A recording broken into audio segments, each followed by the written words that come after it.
Hi, I'm Donetta Zimmerman, and I'm an animal communicator. And before you start to laugh too much, let me give you a little bit of information about myself and about animal communication. First of all, I've been doing this for about 35 years. It's not the way I actually made a living. I was a human resource person, very normal type of work, but I do this kind of thing after work, on weekends, and an awful lot of fundraising events that I make money for charity. Anyway, I'll try to tell you a little bit how animal communication works. It's nothing psychic, it's nothing supernatural, it's a learned process. When I touch an animal or a picture of an animal, I get little flashes of their thoughts, and it's just energy that comes to me, and we can pull energy into our own minds or into ourselves. So this is one that I see these little black and white pictures, and I put my words to the pictures. I never hear the words because animals don't speak in words, but they do speak, so to say, in picture thoughts, the same as we do. When we have a thought, we're actually seeing a picture in our mind. And I'm of the impression, the whole basis of what I do is built on the theory that animals read our thoughts constantly. They don't understand negative concepts, and unfortunately humans think in negative concepts constantly. And I'm going to try to explain how animals see things. Their perception isn't always our perception, and I'm going to tell you a quick little story about one of my animals, and that sort of demonstrates how animal perception works. I went home from work one evening. One of my cats met me at the front door. He's very, very upset. And he very quickly showed me a picture in his head of my mother, my human mother, throwing a lamp at him. So I said, "Are you sure that's what happened?" Yes, he was very sure. And again, I see my mother throwing the lamp at him. When I got to talk to my mother, her version of the story was a little bit different than his. I asked her what had happened.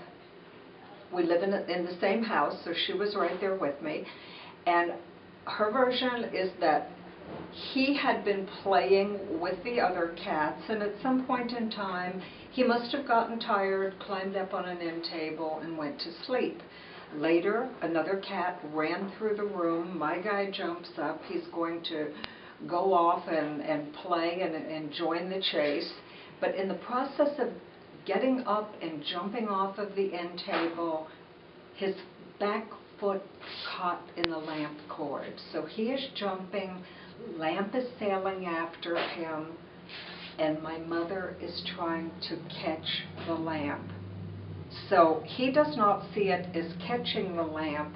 His perception, looking over his shoulder, is that she's throwing the lamp.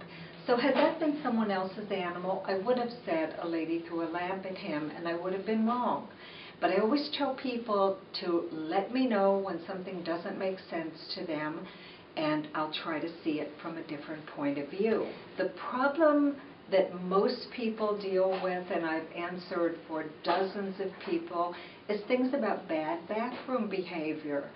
In one particular case, there was a lady that lived on the outskirts of town. She had a beautiful 2-floor condominium, and she had a cat that she had originally called me about. And she said, "I have this wonderful little female cat.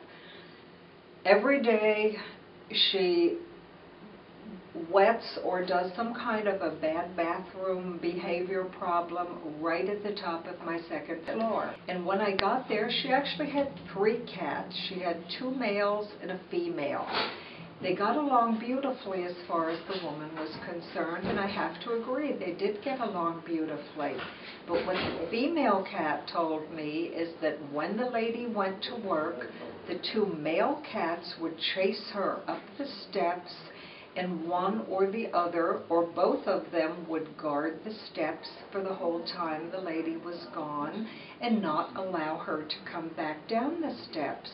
So in the meantime, she is on a floor that did not have a litter box, and when she had to go to the bathroom, she just simply went at the top of the steps.